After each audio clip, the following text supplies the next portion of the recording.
This podcast is brought to you by Most Valuable Podcasts, leading the league in podcasting entertainment. Welcome, ladies and gentlemen, boys and girls, children of all ages. This is the Fast Break Podcast. I'm back in my rightful spot.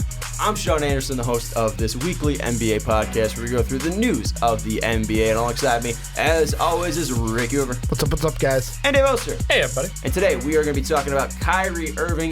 Is he hurting the Brooklyn Nets, or is he helping the Brooklyn Nets? There's reports that he's got mood swings, and then there's reports that he's a leader. We'll talk about all of that. Then we'll go into our Wet Boys of the Week, the guys that absolutely popped off throughout the week. We'll give them love in that segment. Then we will talk about the Miami Heat. So far, they're off to a hot start. They're heating up so far out of the gates, and now they're adding Jimmy Butler, who was injured for the first couple games. He wasn't injured. He was out. He was out. Yeah, He's out. He wasn't playing. Child being born, priorities in life, and he even spoke on how he's happy his coach pushed him in the direction of, this is the opportunity in your life, man. I will be 100% honest. Didn't know he was having a kid being born. I just know he wasn't playing. Yeah, so I just assumed that he was injured. Girlfriend. But yeah, well, who cares? It's a kid. It's your kid. No, I know. Yeah, I'm just throwing extra shade at Cat because it's funny. Cat. Karl Anthony Towns. Yeah, this all sort of stems back from the rumor that like Jimmy slept with Cat's girlfriend. Oh, I don't know about that rumor. You know, I don't care about that. 9 months You know what before that is? this. You know what that is? Hashtag off the court. hashtag off It's not on the court. Hashtag. That's all I care about. We got to keep it hashtag on the It court. wasn't. It wasn't hashtag on the court. If we're gonna talk Heat, we have to keep it hashtag on the court. Exactly. Kendrick none anyway. It wasn't hashtag on the court. Gotcha. Jimmy Butler hashtag wasn't on the court. Now he's back hashtag on the court. So shout out Jimmy Butler. We'll talk about them, and then we'll end it with Luke Walton. Should he be canned already after Should 7 he be games? canned? Should he be gone? But we'll talk about all that before we jump into that. Check out patreon.com/mostvaluablepodcast. First up, we'll go to Brooklyn, and apparently like 3 days ago, our girl, Jackie McMullen, reported that the Brooklyn guard net Kyrie Irving was reportedly having mood swings that made the team queasy. And then she went on and talked about onto ESPN Daily and talked about this with Mina Kimes. If you haven't checked out ESPN Daily, Mina Kimes is doing a fantastic job. I love Mina. So definitely go check that out. It's been fantastic. Like 20 minutes episode a day. She goes into a story. It's super fun. And she's just bubbly, so she's great. But the report likely came to a surprise of no one, considering how Irving's tenure went with the Celtics. I think that's why everyone assumed it was true. But then Kyrie responded. He said, that's the world we live in. People only know a certain percentage of me. And then more about it, he said, human beings have mood swing. I don't have to be perfect for anybody here or for the public. And then another report came out, and this was from The Athletic, done by Joe Varden, who's a great reporter of The Athletic. If you don't have a subscription, definitely think about it if you can't afford it. He's fantastic. But and all the writers are fantastic. But he said, the way your actions speak, Kyrie Irving is doing better for the Nets than he ever did in Boston. Kyrie Irving in leadership, now there's an odd pairing. He's at a stage of his career where he cannot escape the role, even if he wanted to. So he's kind of trying to learn to deal with being a leader, dealing with mood swings. But it's, Joe Varden goes on and talks about how, he is ready for it. And he said that true leadership comes from the way your actions speak. The biggest thing, it's not just trying to overemphasize what leadership means all the time and over-explaining it in terms, this is me as a leader. Because the truth be told, there is no one... there's just not one leader in the locker room. It's a lot deeper when it's a basketball team game, and it's just the realization of that. So he's saying that, it doesn't have to be me being the guy and me being the LeBron James type of leader. As long as I am, being a good teammate, that's all that matters. And, people do throw mood swings, so let's talk about this. Are you concerned about what's coming out about Kyrie Irving already, or this early into the season, and where do you stand about Kyrie Irving being a leader? So I would be concerned if Kevin Durant was on this team.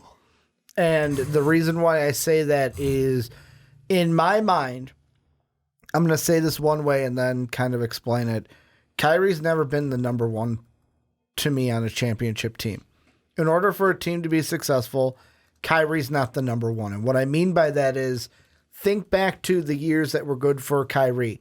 He had a guy like LeBron James. You're the best player on this team. I can just go ahead and do me. He didn't have to deal with all the pressures of dealing with the media because it was kind of like you had that LeBron shield there. Whereas also, Kevin Durant, Kevin Durant's different, but Kevin Durant can be the shield from the media because even like KD on First Take was like, oh, well, the media doesn't like Kyrie Irving.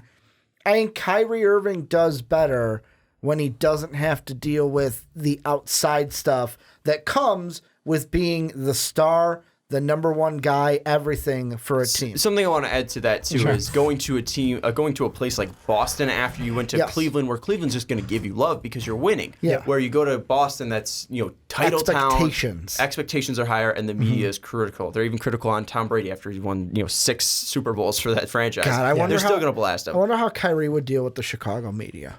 Yeah. I don't think he'd do too well. Like there's certain towns where it's like the fan bases and the media are their own animal. We defended Derrick Rose after a whole lot of horrible things. # off the court. So. Yeah, but he was drafted by us. He was homegrown, basically. Just saying, we hold on to our heroes. We idolize a lot. Yeah, Chicago's a little iffy. If you're winning, they don't really give a shit. And I think with at least that, there was the LeBron shield, but I don't think he was getting blasted in Cleveland anyways. Because as long as they're winning, I'm saying no, I know, but what I'm just saying is the reason that the media stuff came out was because they stopped winning in Boston. Yeah, I think that's the biggest thing. You Which make I a good feel point like that KD could be. KD could be that shield in Brooklyn like LeBron James was in Cleveland. I just worry though if they do start losing, Dave, and obviously this is going to be 2 and 3 start. They're going to get a little bit of a pass, I think, this year too, just because KD's not there, and they obviously this isn't the full Nets team, but let's say KD comes back and they start losing. How would Kyrie be a fit in Brooklyn? Because I was listening to that podcast and Jackie Mack started talking about how this team is all about making sure that you have everything available to be the best you, and that you need to buy in to be successful there. And it might be tough for 3 outsiders in DeAndre Jordan, Kevin Durant, and Kyrie Irving to buy into that, since they weren't raised in that environment where you look at Spencer Dinwiddie. He came up with that mainly because he finally got his shot in Brooklyn. Karis LeVert was drafted and put in there. Karooks was drafted and put in there.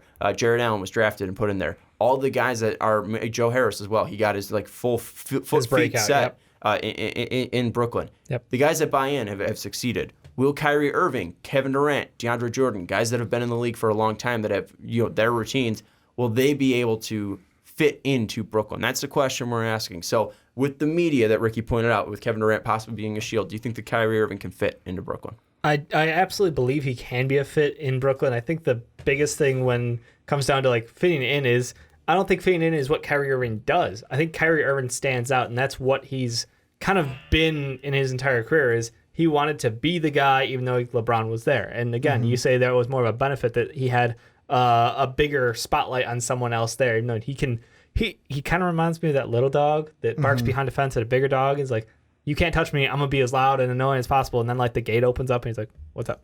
It's just super quiet. And that's Kyrie Irving he's the ego. He says the right things. He went on about flat earth and all this ridiculous shit just to see if he could.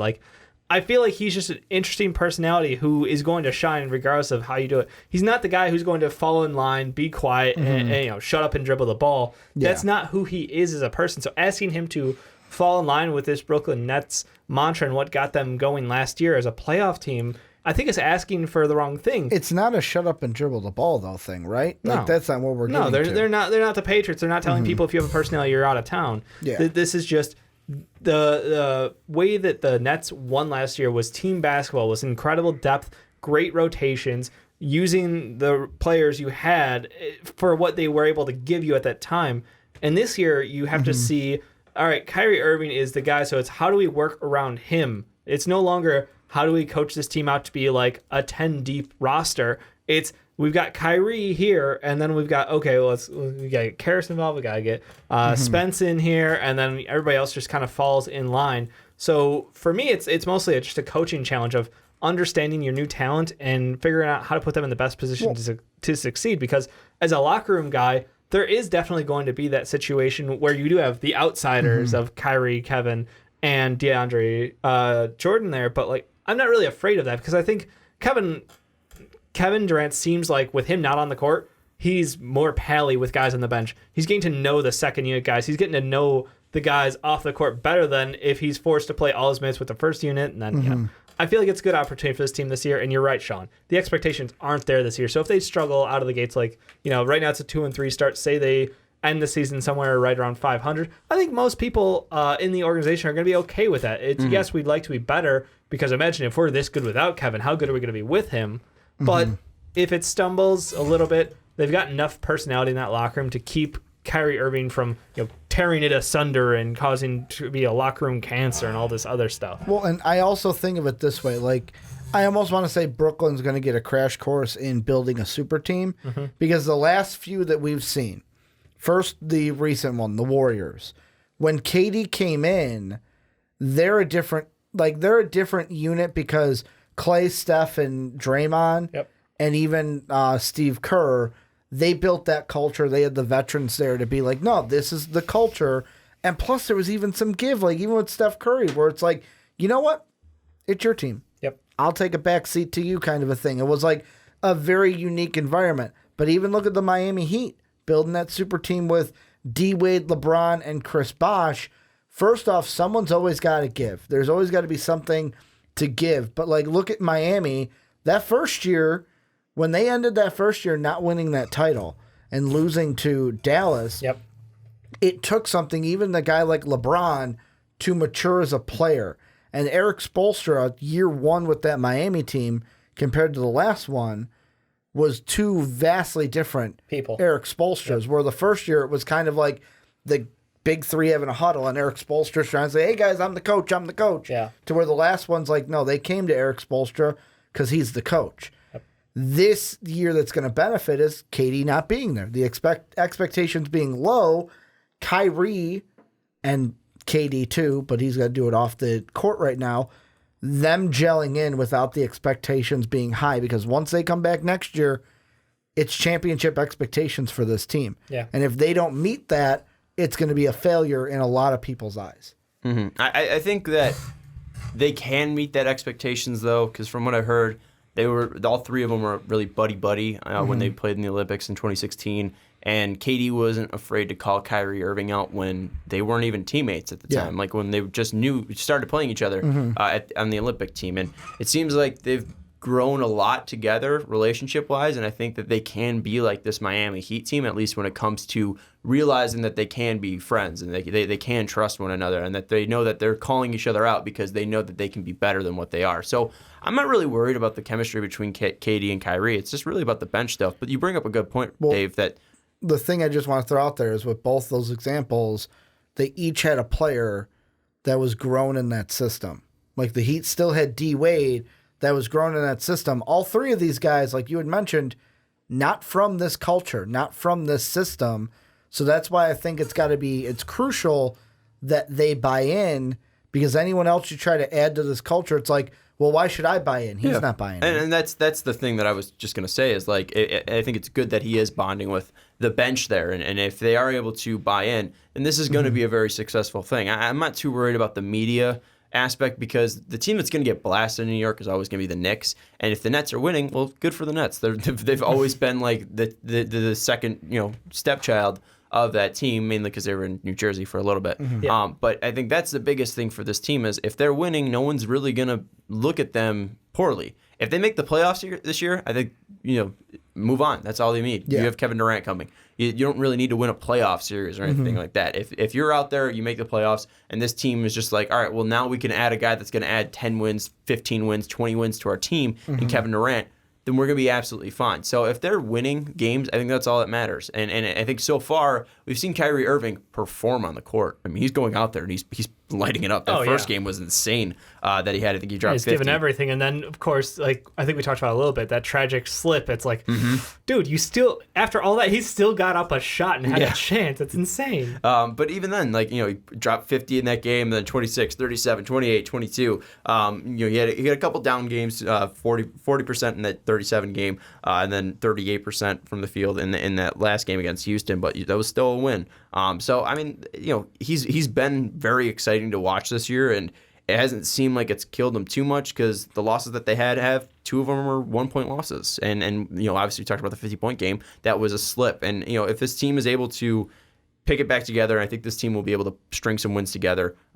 They're playing some tough teams. Cat was playing phenomenally when they played them. The Indiana team, I think people are sleeping on them still. And then Houston as well. We obviously talked about how good they can be, and they beat them. So, I mean, it hasn't been like a super easy schedule. So this is a team that's definitely interesting, and I think that Kyrie, the fact that this came out right away, just unfair to him. Yeah. Like, yeah, people have mood swings. Like, I have horrible mood swings. You guys know that I could be, like, your best friend and then also be, like, screaming at you and, like, are you mad at me? Yep. Like, I'm a super impatient person. I know that. But, like, you know, at the end of the day, who I am. So, overall, I think that it'd be unfair to be like, yo, Kyrie Irving's going to fail because of what happened in Boston. I know that it would be a very easy narrative for me to slip into because I've pushed that narrative a ton about Boston, but I think him leaving Boston was best for Boston, and I think Kyrie leaving that place was also best for Kyrie. So now that he has a fresh start, let's see what he can do with that fresh start. And having a friend in KD could absolutely be huge, along with DeAndre as well. So I think that so far it's too early to judge if he's going to be a fit, but everything that I'm hearing outside of that mood swing thing, I'm pretty cool with it. And to be fair, like, he's got a shot. To be fair, we have come a long way as far as publicly recognizing like mental health and the importance of it, especially in the NBA.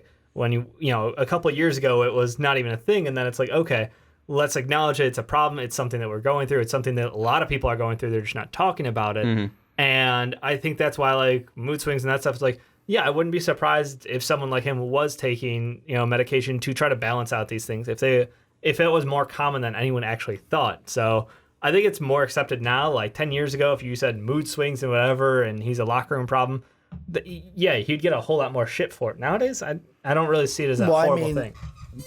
Back then, it's like, oh, mood swings. Oh, Joe, stop being so moody. Yep. Why are you being so moody, being a bitch. Dave? Basically. I just think the most important thing this year is the relationship between Katie and Kyrie is number one that's going to be important because the days in Boston, Kyrie never had someone else to lean on. He never had another vet, even like with Gordon Hayward.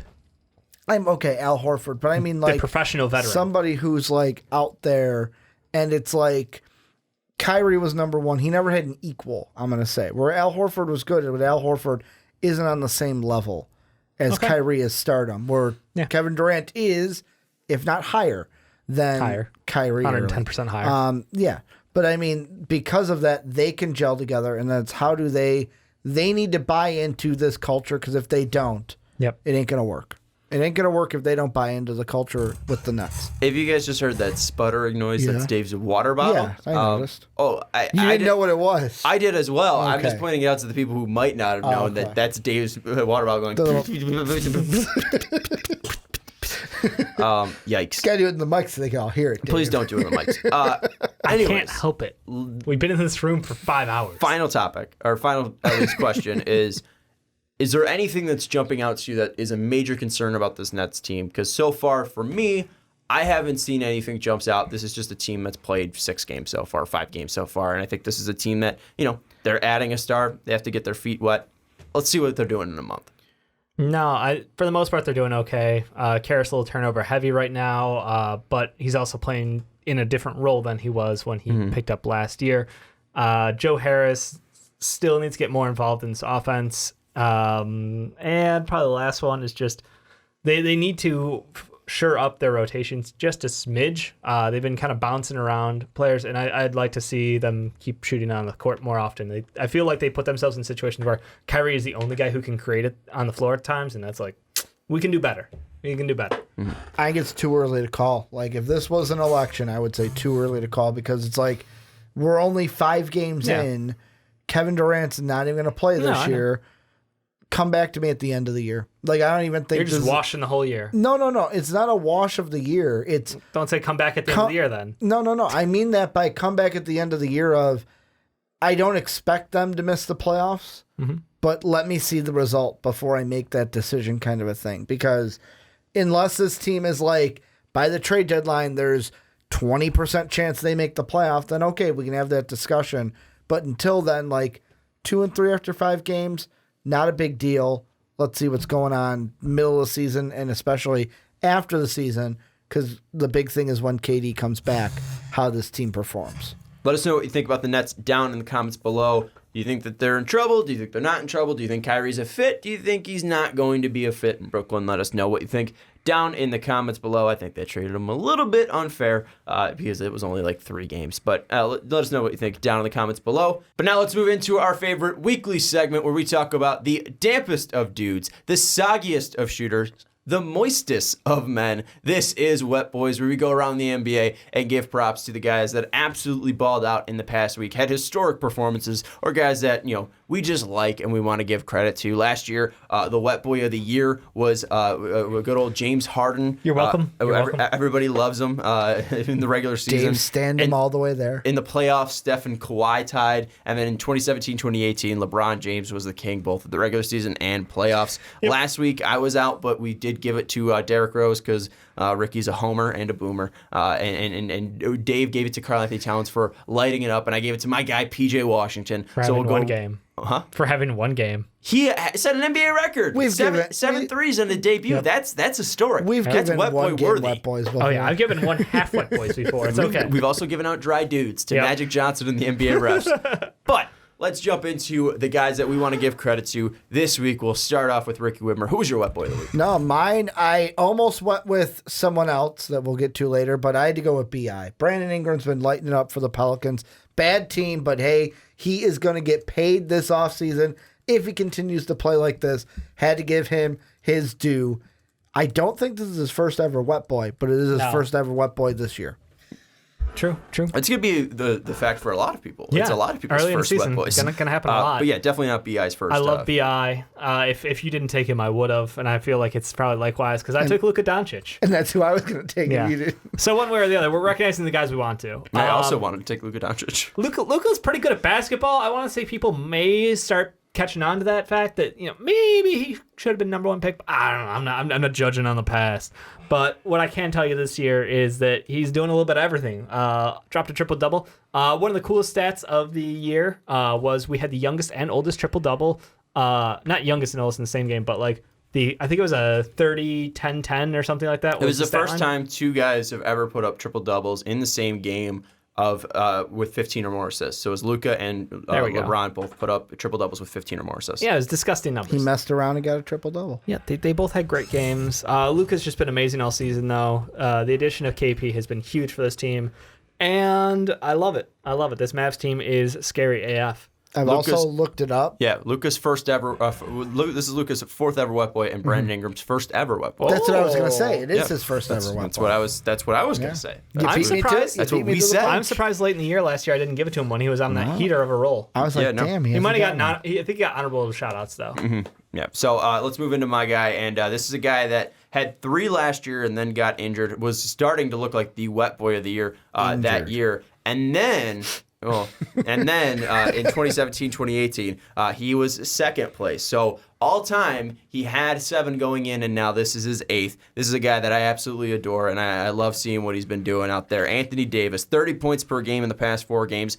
In all 4 victories for the Los Angeles Lakers. That's a big part of mine. If you're winning games, you're getting a Wet Boy. 30 points per game, 12 total boards throughout those 4 games, 3 blocks per game in those 4 games as well, 48% from the field, and 95% from the line. Ricky, you're going to love this, especially in the game from October 29th against the Memphis Grizzlies. AD was more than dominant. He was going to the bucket. He was brutalizing Jonas Valanciunas and Jaren Jackson. He went to the line 27 times and made 26 of them. He was a stud, 40 and 20. Yep. And I think there was also a stat that was thrown out there as well by Bill Simmons that he was the first guy since Wilt to go to the line like 27 times and put up more than 40 points. And that was Wilt's 100-point game. So I think it was guys with 40 or more points with 20 boards and going to the line that much. The last guy to do it was Wilt when he put up 100. So this was historic from Anthony Davis. Awesome to see him bounce back like that. And he's been great over the past 4 games. Wasn't super great in that first Clipper game, but so far, the past 4 games, him and Bron have been clicking, and it's been fun to watch. So, not against the best of opponents. You have a Memphis game in there, you have a Hornets game in there, but you go against Dallas. Don't sleep on the Hornets, man. You go against Dallas, and Dallas has been pretty good throughout this entire year. Dallas lost that game. The Lakers didn't win it. They did. They 100% did, but they still won that game in overtime. In the win-loss column. They took over that game in overtime as well. And Anthony Davis wasn't great in that game. That was more of a LeBron game. But the Memphis game was absolutely an AD game, so you got to give love for him for that. So that was our Wet Boys for the week. So we got a first-timer in Brandon Ingram. We got a guy that was traded for Brandon Ingram, getting his 8th all-time. And then Luka Doncic Winners all getting around. his 4th. Yeah, so super fun to see. And that is Wet Boys. But let's jump into the Wet Boy League of our fantasy league in ESPN. Right now, we are the 6th team in that league. Sean, you got to do some math live on the show for us? No, why? Oh, because usually you read out like we're the number in this stat. We're really good at free throw percentage. Well, steals, hold blocks, on. and You're points. jumping the host here. I didn't even give what's going on. We're 6 out of 16. We got 75 points here. Jesus Christ! Let me do my stuff. I'm just saying what we're good at. Okay, well, let's go through the actual part. We're watch right Sean now. try this. We are. You're the worst. Honestly, like last week when Ricky went through this, I was like, it's not the same. I miss Sean trying to read off stats live. It's easier because there's 16. Yeah. So it's better than 14. So right now we are 10th out of 16 teams in field goal percentage. Pretty good. In free throw percentage, we are 2nd of 16. Then 3-point percentage, we are 9th of. We have a 9 in 3 points made. Don't tell him about this because this would make his life easier, by the way. What? What are you? You just click on the column. It tells you. Yeah, I clicked on the column. Yeah. What are you talking about? So we're 7th. We're 7. Oh, we're 7? No. It doesn't say 1, 7, 2, though. 3, 4, 5, 6, I'm 7, sorry. 8th. I'm sorry. Yeah. Yeah, we're 8th. You don't even know. The Shut 7, up, Dave. That's No, the the thing 7 I was don't our like about place, ESPN. They should, every time you click the column, they should redo the numbers. Yeah. They keep your overall number with you. Yeah. But I mean, it's just easier to count them that way. Yeah. Yeah. So 8. We're 8th in 3 points made. Rebounds, we are 2nd to last. So we are bad. 15th of 16. We don't like big, That's big bad. tall people. Assists, we are, oh God, I think it's 8 again. Yeah, because of 9. It's 8 of 16. Steals, we are doing pretty well. We are 1, 2, 3, 4, 5, 6. 6th of 16. God damn it. This is so much pressure. In blocks, we do apparently like big men because we are 5th in blocks. And in points, we are 6th. Yep, 1, same 2, as 3, steals. 4, 5, 6. 6. But we have lost 10 points in the past couple days, but I don't think we had anyone playing yesterday, which is going to hurt us. But we got Dame going tonight, I believe. We got Michael Porter Jr. He had a debut last night. Yeah, he he looked did. good. Jeremy Grant is going tonight. Ersan Ilyasova, who we picked up. We dropped Eric Gordon. Who'd been booty to start the season. Brooke Could have Lo- had Aaron Baines. Brooke Lopez in there and Devontae Graham playing tonight. Who picked got up Aaron Baines? Because was it the guy who's reading our minds? No. During the draft? Oh, Is yeah. it? Let's see. Let's see what the action was here. Guy who picked him up was... Team Blah. yeah, it was not Team Blah. Team Blah was not reading our mind. Mo Bamba Okay. available. King was. King was. Yeah, E. King was. Yeah. Team Blah picking up. Were you interested in Bainesy. Mo Bamba? Mo Bamba was dropped. I mean, we need rebounds, and he's getting 4 a game.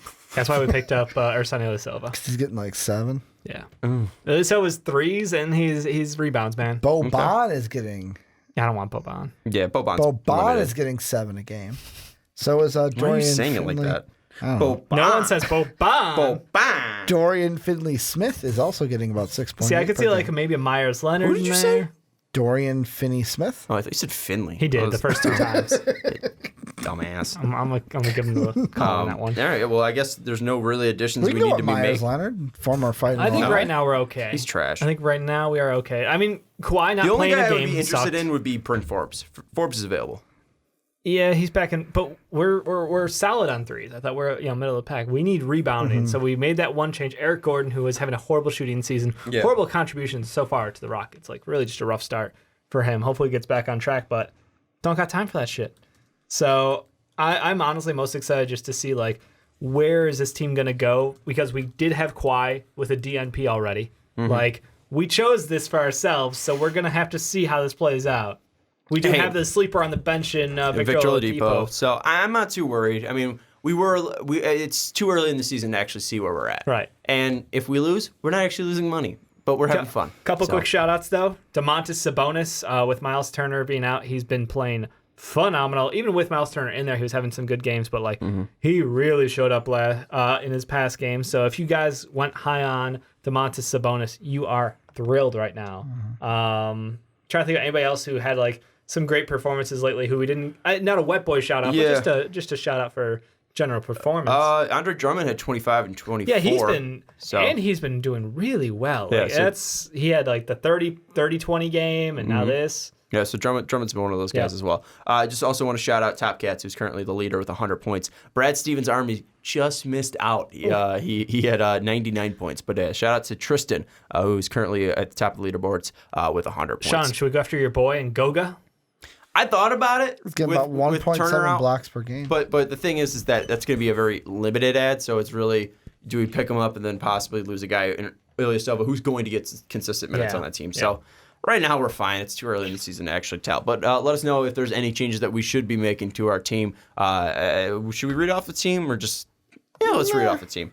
Let's read off the team just so because our team's pretty new. So let's read out the team. So if anyone does want to help us out, we got Damian Lillard, we got Victor Oladipo, we got T.J. Warren, we got Landry Shamet, we got Otto Porter Jr., we got Michael Porter Jr., we got Jeremy Grant, we got Mitchell Robinson, DeJounte Murray, Ersan Ilyasova, Kawhi Leonard, Brooke Lopez, and Devonta Graham. So if you guys have any ideas, our best player available right now is Bryn Forbes. Maybe we add him over Landry Shamet, but that's the only idea that I would have. But we'll talk about it. We'll figure it out. We'll make some moves. But let us know what you think of our team down in the comments below. But let's jump into the next topic. I'm going to go down south. We're going to take our talents to South Beach. We're going to talk about the 4-1 Miami Heat. This Heat team, so far, second in the Eastern Conference, only behind the undefeated 76ers. Shout out Jake. And they've been playing very well, and they did this without their superstar that they went out and got. They traded Josh Richardson to sign and trade Jimmy Butler.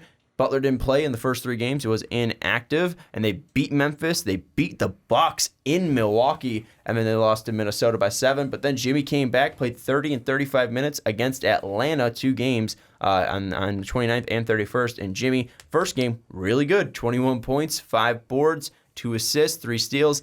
And then he threw up a clunker of a game when he went 2 of 10, but he had 11 assists, 6 steals, 3 blocks, and 9 boards, and was a plus 21. So pretty successful so far for Jimmy Butler. Yeah, it's a pretty good game. In South Beach. It was at least shooting. And this team is 4-1. So the topic now is, how good is this team? Is this team going to be a contender in the East? I don't think any of us had them as a top 3 seed, but we did have them all in the playoffs, I believe. Yep. But this wasn't a team that was like, they're going to be with the Sixers and Bucks, where right now they are. So where do you think this team can be? Are the Miami Heat for real in 2019-2020? 110%. Like, I am the only person that even had them winning a playoff series in our prediction. So that's why I'm a little feeling good about myself. Also, Dave and I, when we talked overreactions last week, we kind of talked about, could this team be a top 3 seed with Jimmy Butler coming back, and they're showing it. The thing that I love most is like what you said. Jimmy don't need to be Jimmy. Jimmy can have an off night. Kendrick Nunn, Tyler Hero, Goran Dragic dropping 25 against Milwaukee off the bench. Goran, I'm no 6-man Dragic. Exactly. Goran coming for Lou Will like the plague Dragic. I don't know why I threw like the plague in there. Stupid. I just started rolling with it. Hey, get away from it. We're working with stuff. It's a work here. That was awful. Bam Adebayo, how he has played, especially defensively on some of those like trails where it's like, oh, easy layup. No, Bam Adebayo there. Also, Bam passing. Exactly. Like, the dude's got the tools. This team is going to make some noise in the East this year, in the weak East this year. You should be a scout because Miami totally needs that. No, I'm just in saying. In general, I've been pretty good on these Dave's calls. good at I'm joking. guys. So, hey, I've been pretty good. We all have our hits. I hit on PJ Washington. Remember Ricky talking about Justice Winslow and the redraft should be number 1 overall? Justice Winslow playing point guard, which go fuck yourself, people who were like, Justice Winslow is not a point guard on this team. Jesus Dave being aggressive. Well, to be fair, you cop back and you're like, we understand this lineup's probably not going to happen because Goran Dragic is probably going to start at point guard. And I'm like, don't walk that back. No. We understood what they were going to do, and we told you, and you guys didn't want to hear it at the time. It's okay, though, because Justice came through, opened the season by booting in the door with a 27-7-7, dropping LeBron out there to open the season. His numbers have receded back to about where they were expected to be now that everybody's back. But really the big surprise out of this team is just Kendrick Nunn. Yeah. Doing what he did in Summer League, but in the regular season. What an absolute stud, hashtag on the court. He's been doing everything for them, and it's really impressive because we all looked at Tyler Hero as like, this kid's basically going to be just their offensive X factor. He is how they're going to get their buckets this season. With no Josh Richardson out there, where they're going to be defensively, their 3-point scoring, and instead you combine, Tyler Hero, Kendrick Nunn out there for amazing performances night in and night out. Even their big spacing, you mentioned Bam, but Myers Leonard's played pretty well. Kelly, they just seem to have all the, we talked about it, like they're the team of the B plus players. They got no, standout stud, but they're all pretty good, so they're not bad enough to fail. And it's like, man, they're all just hitting on the right nights and at the right times. And I really love the balance and the work ethic, and the defense by them is just, they are going hard every night. And here's the thing that I want to say about that. Yeah. Why do you think it's all clicking? Is there a reason why all of these people might be coming together? Why? The coach and all the people that were saying that Eric Spoelstra isn't a top 10 coach in our comments when we ranked the coaches. Get the fuck out of our mentions. Yep. You're wrong. Yep. Also, I just want to say, I said I was wrong about Bam Adebayo, but guess what? I had him the highest out of all three of us. So shout out me. I'm a genius. I had him at 18. You had him at 23. You had him at 23. I'm so good at this. Maybe I should be the scout here. Sean, if you remember what happens to players I like. They do really well. No. I go really poor on them by the time the draft comes around. Anyways, I'm still right. No, this is for this year. I'm just saying. This is for our rankings this year for centers. Gotcha. I had him 6 spots higher than you guys. Nice. But yeah, no, we had Eric Spoelstra. Neither of us had Eric Spoelstra in the top 10. What? Yeah. Dave had 11, and you and I had 13. What the fuck? Yeah, neither of us had him in it. That's why I was like, I don't think any Sean of us trying had to go him hard in the at top fans 10. right now. No, we did. Not this What the hell's year. wrong with us? We're stupid. Yes. We're idiots. Last year we had him. I had him at 5. Right? Yeah. And you had him at 6, and Dave had him at 6. I am a top 5 coach last year. Well, we're stupid. But guess what? Get back in our mentions and call us idiots because we're wrong. Yep. Spoelstra's a great coach, and we're stupid. We're absolutely Good thing you didn't moronic. drop the hard fuck you like Dave, because you That's can't true. back down from the But I was fuck right. you with that. But I was right. That's what I'm saying. I can 100% back out of that. I'm sorry. I apologize. I'm a moron. There you go. But I do wonder how this team's going to look with Jimmy, because I think the most shocking thing was seeing the 12 assists from Jimmy. Not that he's a bad passer, but I don't think he's ever had that many assists in a Running game. an offense through Jimmy the way they did was very interesting. Yeah. I mean, it's one of the things we talked about. Jimmy is one of those guys who has evolved his role from team to team to team. Yeah. On the Bulls, he started up as a defensive stopper. I remember him playing like 48 minutes and like not taking a shot. And then, as time grew on, like he became their 3 option, or he started as a 4 option, then their 3, and then he eventually worked his way up due to injuries and other things on that team to being like their scorer, and it was great. He goes to the Wolves, and now he's a leader. Now he's got to get these young kids in shape because they're slacking, and they should be a playoff team. And he did a carry job, injured at the end of that year to get them into the playoffs. Goes over to the Sixers, and guess what? He's a wild card. He's like, look, I will be whatever you need me to be for 3 quarters, and then that 4th quarter comes on, and I got you. Hey, Brett. Hey, Brett, how about we call better play, Brett? Now we go to the Heat, and what is he?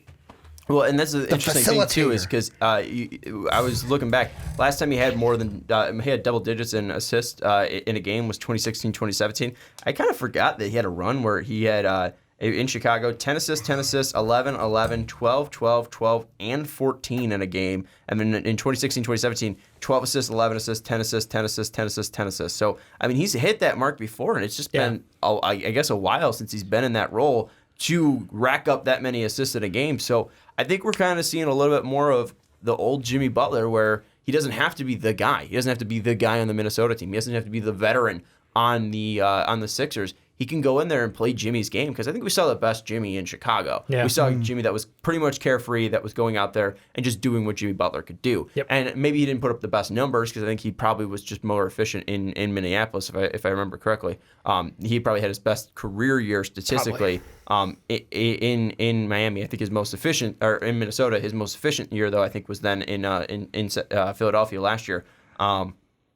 But I think overall his best year was that 2016-2017, and at least scoring-wise it was 23 points per game, 6.2 boards, 5.5 assists. That's the most assists he's had throughout his career, and that's the most points he's put up as well. And he shot 45 and 36 from 3 there. So, I mean, the efficiency is obviously not there yet, but it's been 2 games, so I'm not going to bash him for that. But I think we might see more of the old Chicago Jimmy Butler in this role, because he can be the guy. It's kind of like when D Rose was not there. He was the only star out there, and they have a lot of great players that could play a lot of roles. And this team might be a team that is top 4 in the Eastern Conference. And I think it'd be tough to say that they're not real because all the stuff that I'm seeing kind of fits in. The only thing that I might say is not real is the Kendrick Nunn stuff. I don't think he's going to put up 22 points a game, and I think that's just fair because he's never done that before. But that's not saying he can't be a good scorer on this team. I just don't know if he'll put up 22 a night. I mean, that's the thing. Is like, he's done it for how many straight games? Like, at some point, you're like, when's this kid going to fall off? And I get it. He's not a kid. He's like 24 right now, I think. But I really just am impressed by their ability to find the guys with the right mentality on the court, the guys who will put in the work ethic, and they just plug them into the right situations. And it's just athletic, mid-size wings, and then you just had in the right outside shooting. Like, Myers Leonard, low-key great pickup for this team as far as their spacing. Like, he helps them out so much. Bam. Why do you love Myers? Wait, why do you love Myers Leonard? Illinois. There we go. I knew there was I know that he's on the lineup, but he's not good. Yeah, but he's one of us. You always got to stick with You didn't go to Illinois. Yeah, I'm an Illinois fan. He wrote about it, though. I'm an Illinois fan. He was a writer for Illinois. I mean, that's a stretch. Nice. I am the consummate fan. Like, if you're one of us, you're one of us. You didn't even watch the Wisconsin game. What? You didn't even watch the Wisconsin game? I was here doing this. How big of a fan are you? I DVR all the games. Myers Leonard probably watched the game. Anyways, I don't know. The Myers Leonard stuff, like, yes, he gets stretched the floor, but I like Kelly Olynyk better. I like Bam better. Like, it's another guy. Level of intensity. I don't want to give Myers Leonard a shout out for his 5 points per game. No, he had a good game against Atlanta. Like, that was the thing. He pooped on him hard. Goran, Justice, Kendrick Nunn, I think can be put in that category. Bam, Jimmy. Tyler Hero. I think those guys are the core of this team. I think I'm forgetting another player. I don't want to miss anybody out, but bunch of twos basically. They got ones and twos and some undersized. I hit everybody. It's Kelly, Goran, Kendrick, Tyler Hero, Bam, Butler, and Winslow, and those are the guys that I think are going to be the core of this team. And I think that is a pretty decent core because I think with how thin the Eastern Conference is. Yep. Having a guy like Jimmy who might be able to prove now to me that he is a number one on a team, and with all these guys that are pretty depth, I think this is a team that with the coaching of Eric Spoelstra that we missed out on could be a top 4 team in the Eastern Conference. They're scary because they also are switchable on defense. Like, there is no game plan to we can really attack this guy on this team because they can switch basically 1 through 4 without a problem. And even in some situations, the 5s can move in the right position. So it's just one of those exciting teams because I didn't expect them all to click at the same time. I knew individually they all had talent, but, it was how's it going to come together on this team without, the game plan? But Spoelstra has the game plan is what we're seeing right now. Yeah. And they're getting the most out of these young kids. Well, all of them could shoot too. And that's the thing is it's not like they're going to be a bad 3-point shooting team. Everyone can shoot and they might have some streaky nights, but Butler can shoot, Nunn can shoot, Hero can obviously shoot, Goran could shoot, Olynyk can shoot. So Winslow's been able to improving shooter as well. So it's and we haven't even seen Dion Waiters because he's now back on the team. I don't know. If he keeps his mouth shut, he may stay on the team. I agree with you that I don't know what their weaknesses is, and I think that's the most exciting part. The thing I like too is what Dave was saying about their mentality and how they think about the game. It all feeds into how Jimmy Butler. I look at the young guys on this team and how I almost feel like I want to use the word underdog, but not really underdog. They have that mentality of no one believes in us. Chip on their shoulder, yeah.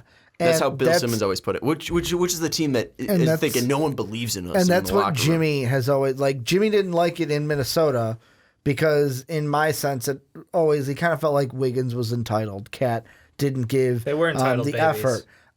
We're in Miami. He's seeing guys that are hey, I've had to work to get here. I'm going to work to keep going. And Jimmy's this is what I fucking like. And he's sitting there on the bench going, yeah. And I know you always love bringing this up too, team. But this is a team that even before Jimmy came, this was the team trying to have the body fat percentage stuff. I mean, they're working their ass off to have their best bodies out there to make sure that they're fully conditioned. The fact that James Johnson, a veteran on this team, did not pass the physical test for this team to start the season was hilarious because there's no free passes, man. Yeah. We don't care how long you've been on this team, how long you've been doing it. your ass better be right by the time you show up to work. Yeah. And it was just hilarious. And he's about to join the team too, and he's another guy that, if he is conditioned. One of the strongest guys in the league. He's super fun to watch. Yep, and he's got a bunch of tools too. Another versatile player. So if there is a weakness, how do you beat this team? Yep. I think you have to shut how down. they lost so far? I mean, that's. I think you have to shut down Jimmy. I think that would be the way. I mean, Jimmy wasn't on the team wasn't with the team when they lost. Yep. So I think that when it comes to the basically playoffs, Cat going off. Well, I think when it comes to the playoffs, Wiggins had 25 in that that was game. true. Yeah. Yeah. So Wiggins had 25, Cat had 23. You need two guys to go off. Mm-hmm. Well, That's I don't know about that, but Teague had 21. Yeah. I think Teague had 21. I think if you have a balanced team and you have a guy, if you could shut down Jimmy Butler, then I think you can win that game. And I think the teams that can do that would be a healthy Indiana, where you can play bigs down low and at least give them trouble, where Miles Turner can stretch the floor and then Domantas Sabonis can still work with against Bam. Yep. And then you have Victor Oladipo, who can go 1-for-1 for Jimmy Butler, and either, when healthy, can either trade buckets with him or possibly shut him down. And then you have... I think they're pretty even. Yeah. No, they are, but I'm saying like a guy who can either trade buckets with him. Yeah, who could trade buckets with him, or defensively, since he is so good defensively, possibly shut him down. I mean, Jimmy can do the same thing again, but maybe a team like that, and then obviously you have to throw out Philadelphia because they have Joel who could take over a game, and they have the defense to go along with it in Josh Richardson, who could possibly slow down Butler. So I think those are, and I mean, Milwaukee, like, can Milwaukee beat this team? That's I'm just like, saying. I think it would take a Giannis carry job, right? Yeah, no, and that's the thing. Like Giannis always has that in the tank. Like the funny thing about him is yes, as a team they're probably weaker, from top to bottom, but you have that Giannis bonus. You have Chris Mid can perform pretty well as a secondary guy, but Giannis just has that extra gear. To date, we've seen him pull it out, most notably against teams like the 76ers, but. I think there's no reason that he couldn't have a similar performance against the Heat. And how many times? What did we see last year? How did you beat the Bucks? You let everybody but Giannis beat you. Exactly. You let Giannis beat you pretty much. Like you shut down everybody else, and you let Giannis do what Giannis does. But you make sure that Chris Middleton goes cold. You make sure that Eric Bledsoe goes cold, and I think this team can do that. I mean, the Bucks really earned a lot of success off wide open looks on threes. I think they led the league in it last year. They had a great shooting percentage as well, and if you can clamp down on those outside shooters, then that puts them in trouble. Yeah. So final thoughts on the Heat. I think they're for real in 2019, 2020. Yeah, it's only been 5 games, but I don't see a way that this team falls off from what they're doing. They have a great culture. Oh, they start shooting a little worse. They have a coach that's going to stay on their ass, and they're going to shoot worse, and they're going to lose some games. They're not going to only lose one game, but I think they're a top 4 team in the East. I think they're a top 4 team in the East. If they hit 50 wins, I wouldn't be shocked, but I think they'll be around at least over 46 wins this year. I know it's a Michigan thing. I know it's a Juwan Howard thing, who is now at Michigan as the head coach. But like he said, when they Fab Five making their run, we gonna shock the world. That's what the Heat are gonna do. Top 3 team, possibly top 5 in the East this year. AKA top 4 team in the East. Yeah, what the? It was such a weird thing to say. So top 3, maybe top 5. I just think that we gonna shock the world because nobody had them maybe in the top 5. Yep. I mean, I could see them top 5 for sure. Potentially top 3 team in the East. Because think about the top 3 it's the way you No, said it, it's Ricky. the way you said it. It's not what you're Okay. saying, because I said top 4, and you're like, they could be a top 5, maybe even a top 3. I said top Ricky, 3, then top 5. If you add up 5 and 3, that's 8. If you divide it by 2, that's 4. Where's the middle They could at? be a top 4 team. Where's that middle number at? Yeah, no. Dave, do you think they could be a top maybe 2 or top 6 team? Oh, definitely a top 2 or 6 team. Like it's one or the other. I Definitely. hate you guys sometimes. You deserve it. Yeah, as long as everybody stays healthy. For me, that's the thing. I get their conditioning is crazy. They do everything they can to stay in the best shape. But like, if Goran has an injury like he did last year, where he misses a considerable chunk of time, I'd be concerned because him off the bench is the biggest thing that helps this team succeed. There's no drop off from that first unit to the second unit as far as their scoring. Defensively, they're great on multiple levels, but it's really the ability to have that leading guard off the bench be as talented as remember, this is a former All-Star. He was an All-Star over Ben Simmons. Jake, looking at you. Shout out Goran.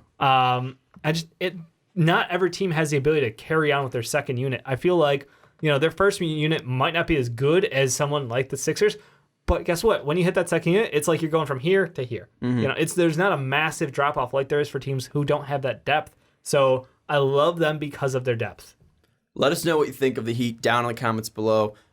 We think they're going to be a playoff team. I think that they're definitely probably going to be at least at worst in that 4-5 matchup. But this is a team that could cause problems to some of the better teams. I think Philly might have the advantage over them, but going up against every other Eastern Conference team in the playoffs, they have the ability to win a 7-game series. So let us know what you think of this team down in the comments below. Are they for real in the Eastern Conference?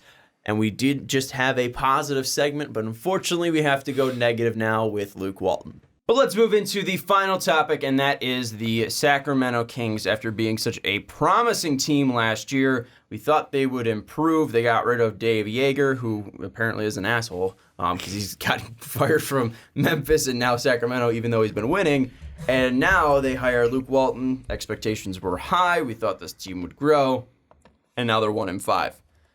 Through 6 games, this team has pretty much been the worst team in the NBA. They have the largest point differential at -14. They're scoring 99.2 points per game, 113 points per game allowed. They did get a win last night against the Jazz in a 102-101 victory, but so far it has been a bad sight in Sacramento, and that leads to the question of the biggest change made this offseason was Luke Walton. It's been 6 games. It might be an overreaction, but Ricky, should the Kings look to fire Luke Walton?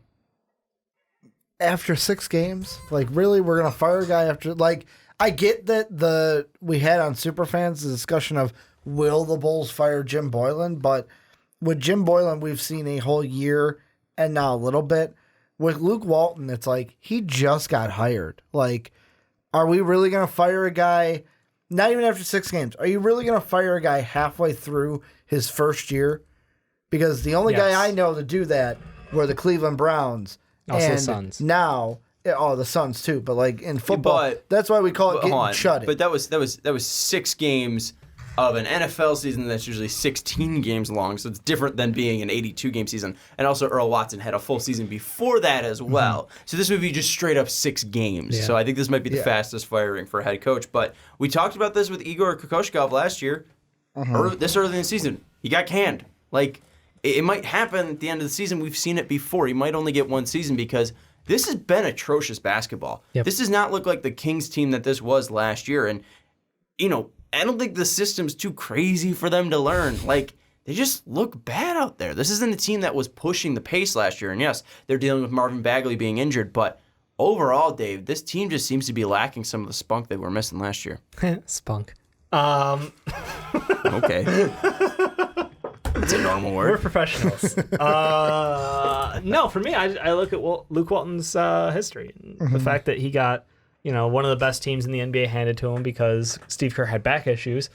People gave him all the credit in the world for that team, for a piece of that team's success. He got an opportunity that he maybe deserved, maybe didn't deserve with the Lakers. And what's happened to that team in the meantime? All the players there have had better success after they moved on from Luke Walton.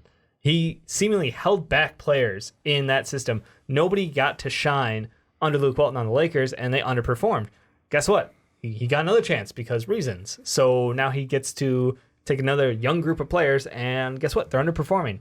There's a trend here, and I don't know why teams have the level of confidence in him that they do currently, because when I look at what he did offensively and defensively with poor rotations, with really struggling to get the ball into the right players' hands and set them up in the right sets, he is a flawed coach, and I don't know that he deserves to be a head coach at this point in his career. So for me, I would not be surprised. I would value the fact that they would get rid of him after taking a team that was fighting for a playoff spot with about a month left in the season last year to now tanking one of those teams. Well, they literally just added talent. They went in, they embraced it. They were like, we're going to do these we're going to do these interesting contracts with veterans to try to bolster our roster so we don't, let the floor drop out from us at the end of the season. And instead, it's like, all right, so garage sale, right? Yeah, and they went out and added, the only loss they had was Willie Cauley-Stein, but they brought in a player that I thought would fit more with them, and Dwayne Dedmon that would clear out the lane for De'Aaron Fox to drive and add, and would give him a pick-and-pop option from the 5 spot. So I thought it would be a good add, and you look at the pace stats, they were 3rd last year in the league, and so far, throughout 6 games, it's been a small sample size, they are third from last. And they were at 103.8, and now they're sitting at 100 and pretty much 100 when it comes to space. The only teams below them are the Orlando Magic, Utah Jazz, and Denver Nuggets, which, again, that kind of shows you that it might be a little bit off because the Nuggets were pretty fast last year as well. So maybe this is just a little bit too early, and maybe it's just a little bit jumping the gun there. Actually, I was wrong. The Nuggets were one of the worst teams last year when it comes to pace anyways. They were 98.4, so this is a team that played a little bit slower. Playing through a slow-ass center, you better be slow. Yeah, my bad. I thought that they were a team that just scored a ton, so usually but they were just massively efficient. Yep. But yeah, this was a team that wasn't massively efficient. They were just trying to get as many possessions as possible, and that's what you need to do kind of in the NBA today. And they're just slacking. And this is a team too that they had young players. It wasn't like they were getting older. This team had young players. It's why it fit their offense so much. You have De'Aaron Fox is one of the fastest players. And Bagley, again, we talked about his motor. We raved about this guy. Mm-hmm. Sprints up and down the court every possession, always a hard rebounder, can slam it down. They have the right pieces to run that up-tempo, and they've just completely gone away from what made them successful last year. It's really frustrating. The thing, though, with Bagley, though, he's only played 1 game. Well, yeah, he got hurt. Yeah, I know. Injured. That's what that's the thing of you're saying that this if you're is telling me Marvin Bagley's the reason they're 1-5 or 1, it's not the sole reason. But I look at it and I go, you know what? I can't say he hasn't been able to contribute. The thing that I look at is LA Times article from who wrote this? Dan Woike, Woike, is his name. And some of the things that he kind of points out in his article is the pace of play that Sean just said. Because I guess all over their arena for Apple Pay, they got we play fast, pay fast. Yep. But they're not playing fast. Number 2, the roster of guys that we've talked about, they have $180 million in free agency to Harrison Barnes, Corey Joseph, Trevor Ariza, and Dwayne Dedmon. Those guys are only averaging a combined 27.1 points per game. So for me, I kind of look at it on top of even what Luke Walton has said, when he talked about their preseason trip to India and kind of saying that this team, their conditioning wasn't even good. In order to play fast, you have to be conditioned. And I wonder if this is just something of the team's not conditioned enough with these new pieces not gelling right away. And that's why we're seeing this complicate a new head coach, a new system, a new language. And this team eventually will get better. Because the bright side, they played the Jazz second time on Friday. They beat the Jazz. So is this just something of early season struggles? They'll get it together. The other thing that puts them behind the 8 ball, though, is teams like the Suns, teams like the Mavericks. These teams are looking pretty good so far. And I know the Mavericks are out of the playoff race right now, but they're 3-2. Suns 3-2 as well.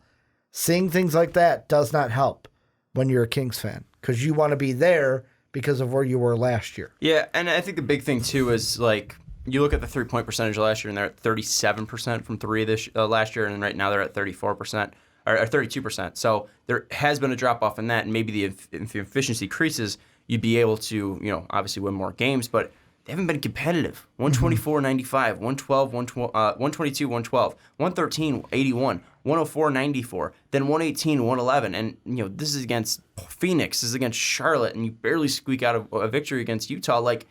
It hasn't been if you're just making a couple more threes, you're gonna flip those wins into it. It's a lack of effort, it's a lack of defense, and it's just not all there for this team. And I think the biggest thing that has to point at that is the lack of motivation and the lack of at least on message and consistency when it comes to Luke Walton. And yeah, maybe it's too early because it's only 6 games, but this is a team with Buddy Hield that they just extended for $98 million. This is a team with a great young point guard in De'Aaron Fox, and they're missing out. They have veterans on this team that are good in Harrison Barnes and Dwayne Dedmon, and they have Bogdan Bogdanovic, who you'd expect would play better when on a contract year, but it's just missing out there. So I don't know if it's a spark that this team needs or if this team just needs better messaging and more cohesiveness in their locker room. And if we do want to go to what Luke Walton has been in, yes, the Warriors had that, but also Steve Kerr is a mastermind. And then when we go to the Lakers, there was that talk, although I didn't buy it because it was just it was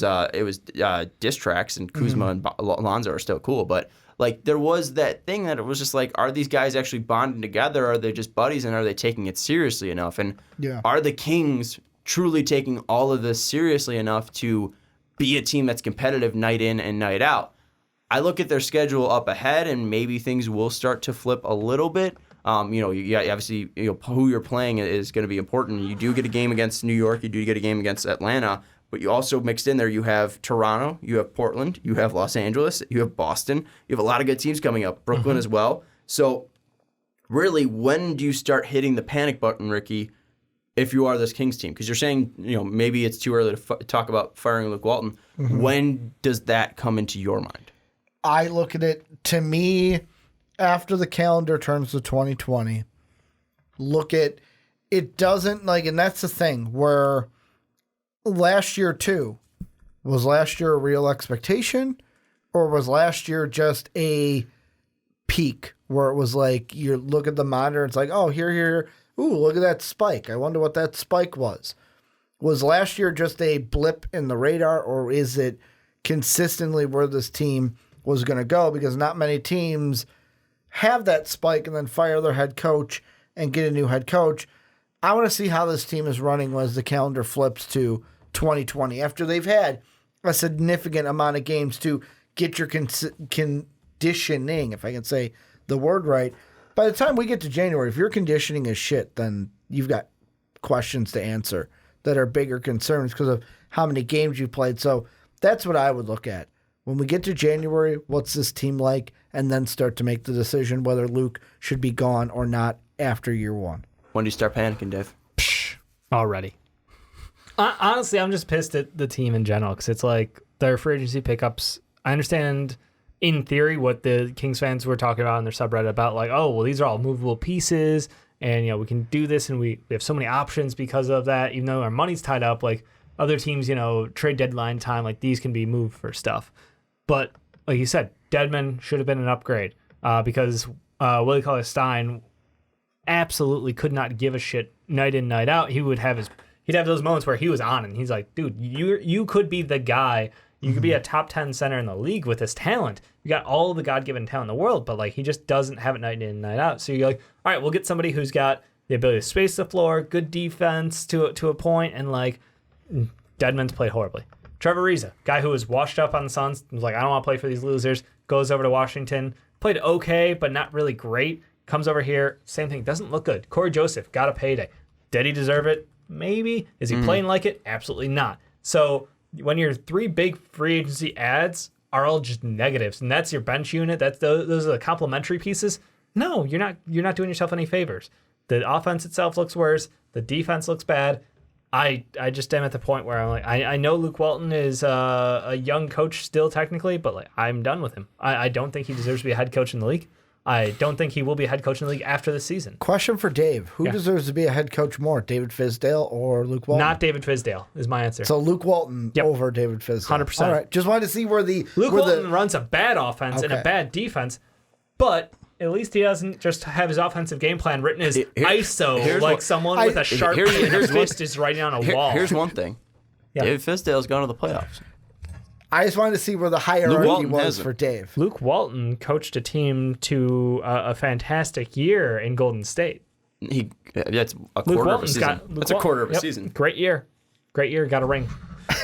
As an assistant coach. Yep. He set up the dynasty that will be LeBron James in the Lakers. So did Fizdale. Fizdale was the key in Miami apparently. So I'd go with Fizdale on that one. I think it's not too early to panic, but if you're losing if by November 19th, if there's losses next to more than one of the Atlanta, New York, or Phoenix games, then hit the panic button. I think that's when you start talking about it because you got to save your season at some point. You can't just let the season go to waste. I'm with you. I mean, what's the point of being like, oh well, we got to see what he does? Do you need more than a quarter of a season to see what Luke Walton's going to do? Because, I mean, we already saw what you did in Los Angeles. It wasn't crazy. Look at the talent that's gone from Los Angeles now. Thomas Bryant, it looks like a stud at center on the Washington Wizards. Brandon Ingram, career year going into the Pelicans. Lonzo Ball, I would say, honestly, he's just been too hurt to even contribute at a serious level yet. Josh Hart looks better on the Pelicans, though, already. But even if you LeBron look at James looks better. LeBron James knows coaching. He didn't fight for Luke Walton. He wanted him gone. Exactly. And that's the thing. It's not like he had a connection to Frank better Vogel. without him. That should not be a sign of, we should get this guy when everybody who leaves is more successful. I don't understand the confidence behind Luke Walton. I also sit in it, and it goes up to Kings management of like, you made this decision, getting rid of Luke Walton now is not going to, like, if you did it right now, this is the time you have to do it because there's enough games in front of you to turn it around. If you fire Luke Walton in the middle of this season, it's not like you're going to turn it around so quick to make the playoffs. That's why I give him more than at least 6 games, but that's why I'm not saying at least through a quarter of the season. If he's not working out, I'd fire him. Because, I mean, if the and that's just another thing of like, if the player, we talked about, Dave, you mentioned how much money they put in to bring these guys in. If those guys aren't performing, I love the Buddy Hield honesty of just like whoever came to Sacramento as a free agent. Like, come on, no one. And the thing is, like, if they're not performing well, how much of that yin and yang are you going to put on the coach to put on the player? Because if you're going to get that money, like Corey Joseph, if you're going to get that money, you got to play out like you got that money, and that's where we always see it in sports. How's the person play once they got their money compared to that contract year when they're fighting for that money? Yep. Exactly. And for me, I'm not saying Luke Walton's the best coach. I'm not saying that he's amazing. He's a nice guy, I'm sure. You got to give him more than just 6 games to this year. And I think that let's see this team when they're finally hitting their conditioncy that they want. Because I don't think they're they're not a conditioned team. They're right not now, an air-conditioned team. Mm-hmm. Well, they don't have their condition. They got the box fans going. If I throw this out there, if I throw this out there, if they fire him, who do they hire? Don't care. At the end of the year? No, I go interim. You go interim? I don't even know who it is, and I feel more comfortable. Basically, letting the players coach themselves a little. Mm-hmm. No, I really don't know because I haven't looked into it. Yeah. It's just a matter of like, I watched the team play this year. I remember watching them play last year. I liked where they were going, but this is the wrong direction, and you can see the frustration on the players' faces during games. And it's just like, this is not going to work. And hey, if they magically turn it around by the end of the year, I'm still not going to give Luke Walton credit. I'm going to give the players the credit because I truly believe that he is not a good coach. I'm going to ask the same thing we asked about the Kyrie situation, though. With guys already looking like it's not going to work, how much do you put on the players to, hey, this is how it is. Buy in and see if it'll work rather than, well, it ain't going to work, guys. But isn't it tough to buy into something if you don't believe it? Yeah. I mean, like, should the Bulls buy into all of Jim Boylan's shit? Jim Boylan, Fred Hoiberg stuff with Jimmy. It's like Jimmy and Ron are like, yeah, we're not doing this shit. It's a weird thing that you need to do where it's kind of like I relate it to teaching because the teacher's got to make the thing relatable for the students. But if the students aren't going to buy in, it doesn't matter what that teacher does to try to get them to buy in. But what shows you the the Kings aren't buying in? The Kings obviously wanted to win. No, but what I'm saying, like what Dave said, where it's you see the body language of like this ain't gonna work. It's hard to be happy when you're getting the shit kicked out of you game I know in, game out. Like, and Sean read off the score lines. They were not close losses. I am not saying they have to be happy, but it's a yin and yang of Luke's got to find out how to get them to buy in, but it's also on the players too. If the players are going to be rejectful to it almost and be like, well, this ain't working, we're losing, and if Luke's trying different things, I'm saying it's a yin and yang. It's both. It's not just in one court that, yes, the players need to buy in, it's just on them, or Luke Walton needs to get them to buy in, it's just on him. It's on both. Yeah, I mean, his impressive time going 26 and 56, 35 and 47, and 35 and 47. 37 and 45, I should say, in that third year with the Lakers. Like, there's nothing there that gives me confidence. So what? No. Let me throw this. I disagree with the players need to buy in stuff because I think that if you're buying into a crock of shit, like you didn't pick him. The front office picked him. No. The management picked him. So why should you be forced to be there? Because how does it help the team? I don't think I don't think it's a massive lack of effort. I just don't think this team is.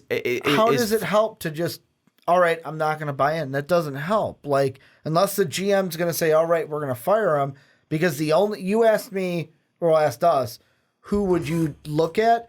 In my mind, if Luke Walton gets fired this year, the head coach of the Kings is Igor Kokoshkov.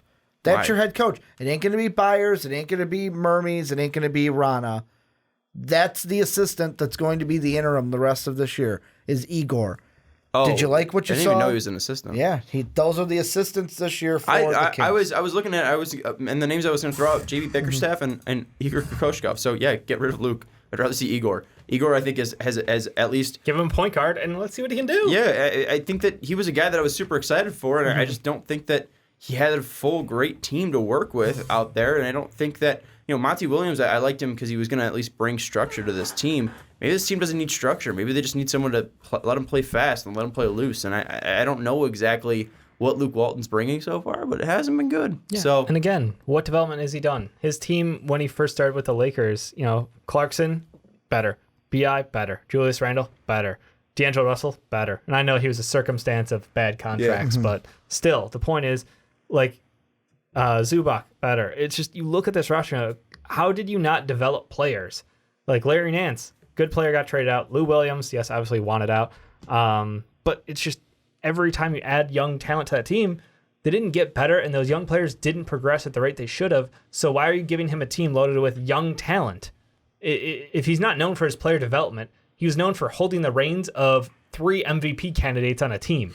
Like, the fuck? I think that's a good final thought. What's your final thought, Ricky? My final thought is what Aaron Rodgers told us a long time ago. Relax. Give it a little bit more time before we jump the shark. I love that. I agree. You should relax. And then by November 19th, if they still suck, fire his ass. That's the truth right there. This team can be better, and I don't know if Luke Walton's the answer. Let us know what you think down in the comments below, Kings fans. You're probably frustrated because your team is 1-6, but maybe it's not Luke Walton. Maybe we're off, but we'd love to hear from you down in the comments below, so let us know. That's going to do it for the Fast Break this week. We want to thank you for watching, and if you do want to help us out, check out patreon.com/mostvaluepodcast. We'd love and appreciate all the support you can offer to us, so check out patreon.com/mostvaluepodcast. It would mean the world to us if you did. But let's wrap it up. Dave Oster, Ricky Widmer, I'm Sean Anderson. We'll see you next week.